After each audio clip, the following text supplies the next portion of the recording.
Buenas tardes a todos.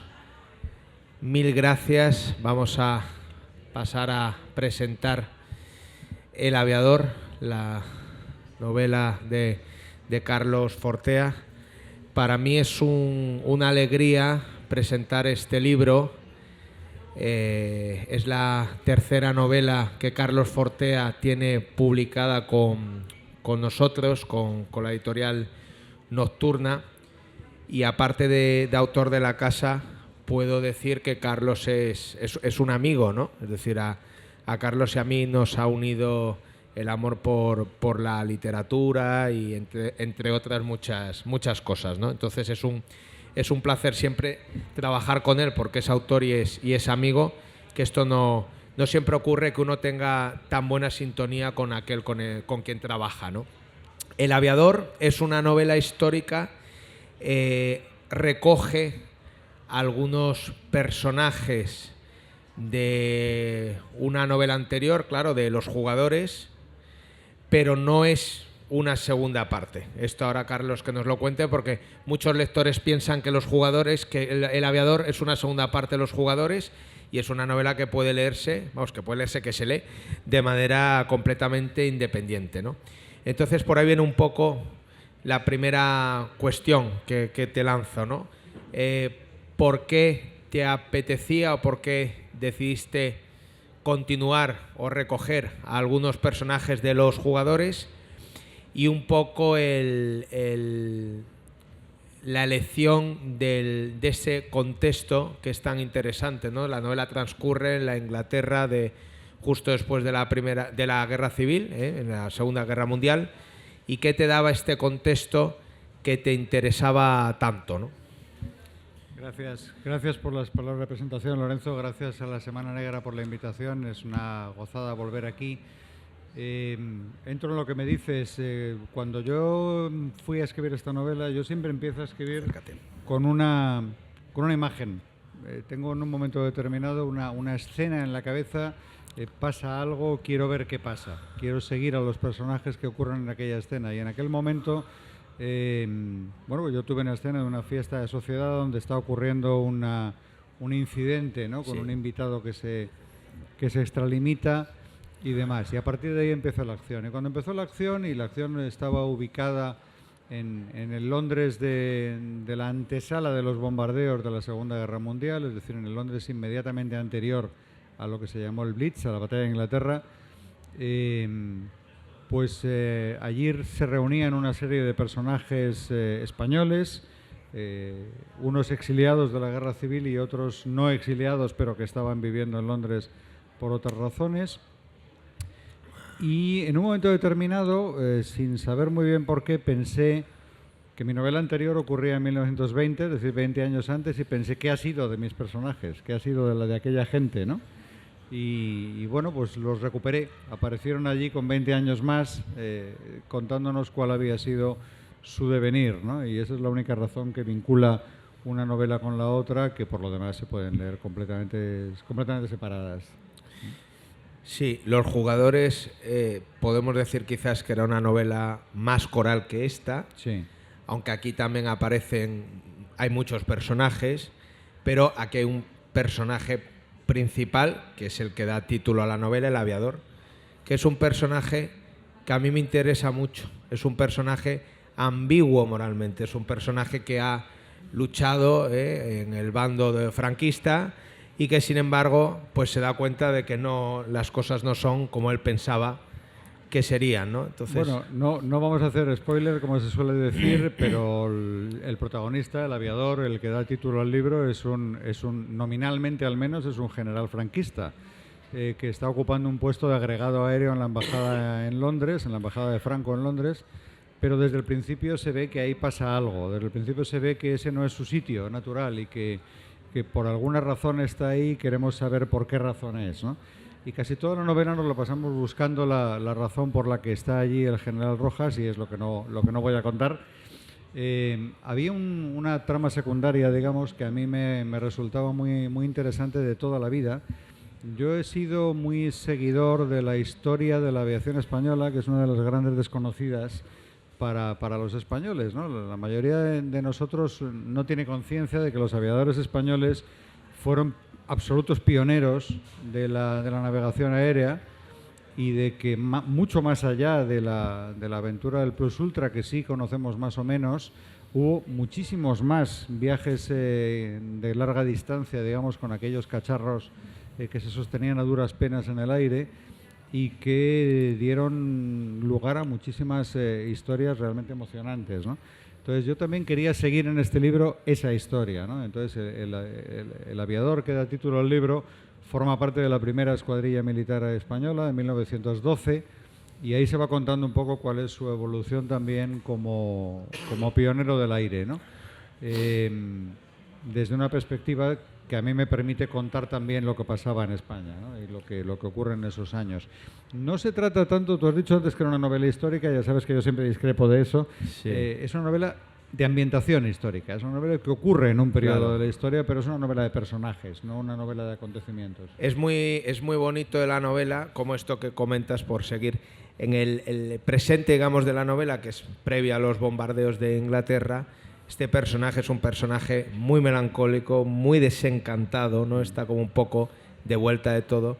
Y cuando va rememorando su juventud enérgica, llena de vitalidad, llena de ilusión, esa juventud va aparejada a los inicios de la aviación en España, ¿no? Sí. Y eso es muy bonito cómo está contado, ¿no? En la novela aparecen personajes reales porque era inevitable que aparecieran, pero también porque algunos de esos personajes reales son absolutamente fascinantes. O sea, uno de los personajes a los que he dado mucha atención en el libro es el general Emilio Herrera, que tuvo una trayectoria absolutamente inverosímil. O sea, Emilio Herrera fue no solamente un piloto de la primera época, sino un científico del aire. O sea, el primer túnel de viento para experimentación aérea que se implantó en Europa lo montó él en Getafe. Eso es una de las cosas poco conocidas que hay.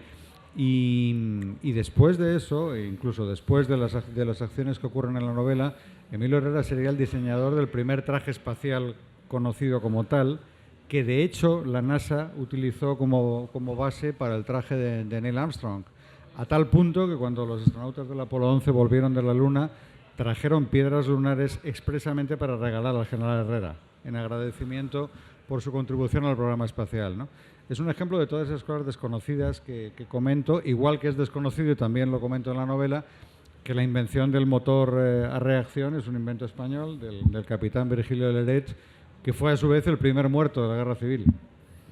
Era el comandante de la base de hidroaviones de Melilla y se opuso al golpe en el primer día, el mismo día 17 de julio por la tarde, y lo mataron. Y los planos de su invento fueron a parar por dos vías separadas al servicio secreto alemán y al servicio secreto inglés. Y se pasaron media guerra, ambos contendientes, elaborando los planos. De tal manera que cuando en el año 44 se inventan los primeros aviones de reacción, se han hecho sobre la base de los estudios de Virgilio Leret, tanto en Inglaterra como en Alemania. Es una historia absolutamente increíble, ¿no? Estas cosas que dices, si no hubiera sido verdad, no se la creería nadie, ¿no? Totalmente. Sí, todo esto está recogido en la novela, pero digamos de una manera narrativa, ¿no? No. Estas peripecias del general Rojas, siendo joven, las va recogiendo una periodista, personaje femenino principal en la novela también y con mucha fuerza, que yo creo que está un poco inspirado en Carmen de Burgos, ¿no? Este Sí. periodista de raza que va siguiendo todo lo que va haciendo. Sí, Laura Sastre, la periodista de la novela, aparecía en Los Jugadores. Era uno de esos personajes por cuya trayectoria posterior me pregunté. Y el modelo, efectivamente, cuando empecé a escribir sobre ella en la novela anterior, fue Carmen de Burgos, Colombín, porque yo en aquel momento me planteé hasta qué punto podía plantear una periodista femenina en 1920 que fuera verosímil. Y entonces me empecé a investigar y descubrí que no solo era verosímil, sino que era verdad. Que Carmen de Burgos había sido corresponsal de guerra en el RIF antes de la Primera Guerra Mundial, ¿no? Con lo cual me sentí mucho más libre y respaldado para poder meter el personaje, ¿no? Y aquí, al preguntarme por su trayectoria, pasó una de esas cosas que a uno le pasan cuando está escribiendo, y es que ese personaje empezó a crecer. y se me convirtió en protagonista. O sea, realmente una persona que había sido en la novela anterior uno de los personajes, aquí se convierte en uno de los dos fundamentales de la novela, ¿no? Y su vida, digamos que centra un poco la acción. El ambiente presente de la novela es muy interesante. Yo cuando leí la novela, creo que te lo dije, el manuscrito, me recordaba esa novela de Baroja que transcurre en París, también después de la... Bueno, tiene varias. La ciudad de la niebla. Eso es, la ciudad de la niebla, que esta transcurre en Londres, tiene las de París y la londinense. Hay una serie de personajes que están todos como son turistas sin rumbo, ¿no? Como son exiliados, son personajes que están a verlas venir, a ver qué suceden. Y esos ambientes, hay escritores exiliados, hay periodistas, sacas a políticos de la Segunda República exiliados, hay una combatiente comunista que en fin, todo ese contexto yo creo que te sirve, igual que los jugadores, para retratar una Europa que estaba a punto de cambiar, ¿no? La novela transcurre entre el 1 de enero y el 30 de septiembre de 1940, que es lo que se llamó en aquel momento, lo que los franceses llamaron la Guerra de Broma, porque había empezado la Guerra Mundial sobre papel, es decir, se habían declarado la guerra, pero no había acciones bélicas. Es decir, durante aquellos primeros meses, hasta mayo del 40, la guerra se estaba desarrollando en escenarios lejanos. Los nazis se habían invadido Noruega, habían invadido Dinamarca, pero entre los dos contendientes presuntamente principales, que eran Francia y Alemania, no había acciones bélicas en aquel momento, ¿no? Y este es un momento crítico en el que inopinadamente la guerra de verdad empieza, con la invasión de los Países Bajos y Bélgica en mayo y el desplome de Francia, ¿no? Y es un momento en el que hace muy poco tiempo que ha terminado la Guerra Civil Española y hay montones, centenares, miles de exiliados españoles en Francia que en ese momento creen que están en un lugar seguro y que en cuestión de días van a volver a estar en fuga, ¿no? Y por tanto trasladándose a todas partes y en una gran medida también a Inglaterra, ¿no? Hay algunos episodios históricos que recojo en la novela que esos sí son fehacientes, que también me parecieron increíbles, ¿no? Como el hecho de que el presidente Negrín, cuando estaba de camino a Burdeos para marcharse del país después de la invasión alemana, se encontrara en el puerto al ex primer ministro Casares Quiroga, perdido por allí, caminando completamente desorientado, ¿no? Y se lo llevó con él a Inglaterra. E intentó llevarse a Azaña, pero Azaña no quiso y por eso murió en Francia. Todo ese tipo de acontecimientos que ocurren de repente, como si el tiempo se hubiera convertido en una bola de gran concentración en la que todo pasa en muy poquitos días y en muy poquitos lugares, ¿no? Y eso a mí me fascinaba mucho también, como tal fenómeno humano, ¿no? Es decir, un momento de tremenda confusión.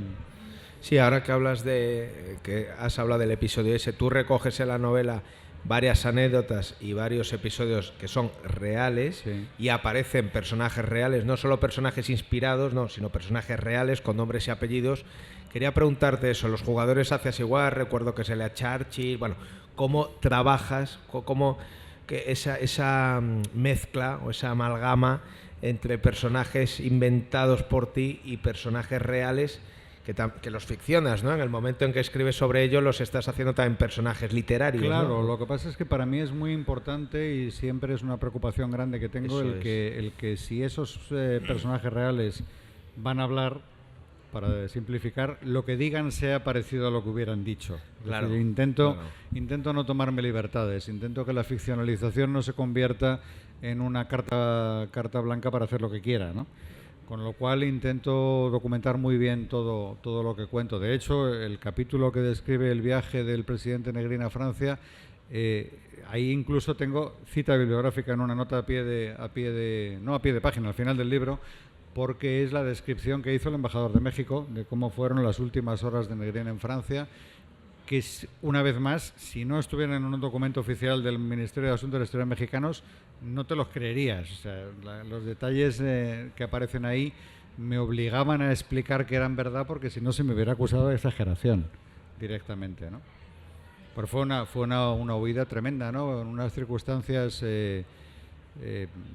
increíbles, ¿no? Con un barco anclado en puerto esperando el momento de salir, sabiendo que lo pueden bombardear en cualquier momento, ¿no? Y que puede ocurrir que el viaje se frustre, ¿no? Hay una cosa que yo siempre destaco de tu literatura, que es la elegancia. Tú eres siempre te lo digo además, eres un narrador muy elegante y verán cuando lean la novela que esto que estoy diciendo es así, es una prosa muy pulcra, muy fluida, muy elegante, ¿no? Y no solo es la prosa, a la hora también de componer las escenas de la novela, siempre hay mucha elegancia en ellas. Y yo te pregunto, como no sé cuántos libros has traducido del alemán, pero más de 100, Sí. has traducido a los grandes escritores centroeuropeos.